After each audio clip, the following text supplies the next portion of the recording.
This week I want to talk about a new lens that I just bought for my vlogs. This is the 7artisans 7.5mm f2.8, and it only cost me $150. If it's fine by you, I'll take the passenger seat. We can drive around to the sky and see meat.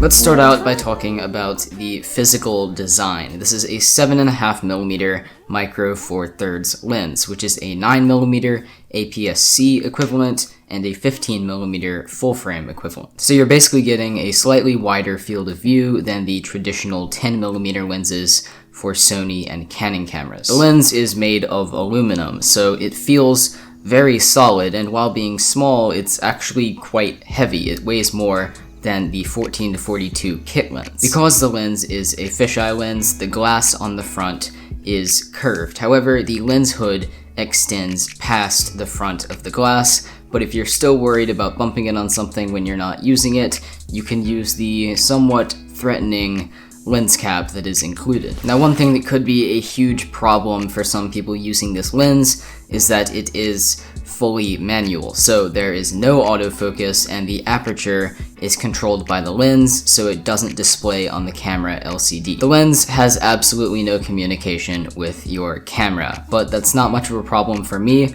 because I generally use manual focus and stay at f2.8 anyway. In addition to being fully manual, this lens has an unclicked aperture ring, so you're not adjusting aperture by stops, you have a fluid transition when you open and close the lens. It's a pretty cool feature for being exact when controlling exposure, but I do kind of wish that I could lock it so that I would stop being dumb and bumping it away from f2.8. I think the most important thing to mention about the image you get from this lens is that it is extremely wide.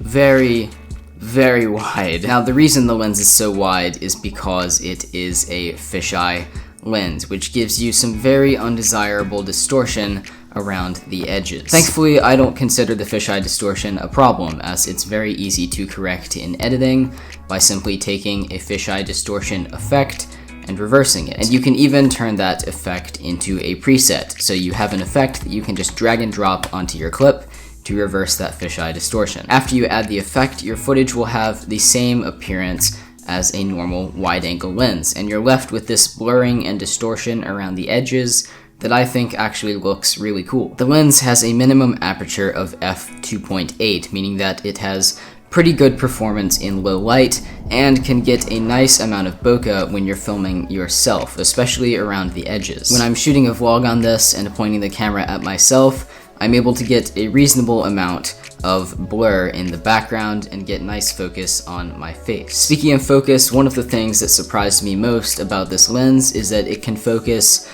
very close to objects within about 1 inch or so. Finally, the image that I got from this lens was very sharp when shooting in 4K and comparable to the kit lens when shooting in 1080. In conclusion, finding a good wide-angle lens for micro four thirds cameras is very difficult, so I think that this is a great inexpensive option. Professional photographers and videographers should definitely invest in a proper aspherical lens with autofocus and a locking aperture ring. But I do believe that this is a very solid vlogging lens if you're able to put up with its quirks. Anyway, I hope that you enjoyed this video, and if you did, do feel free to show your support by leaving a like or even subscribing to my channel. I upload new filmmaking and video editing tutorials every single Saturday.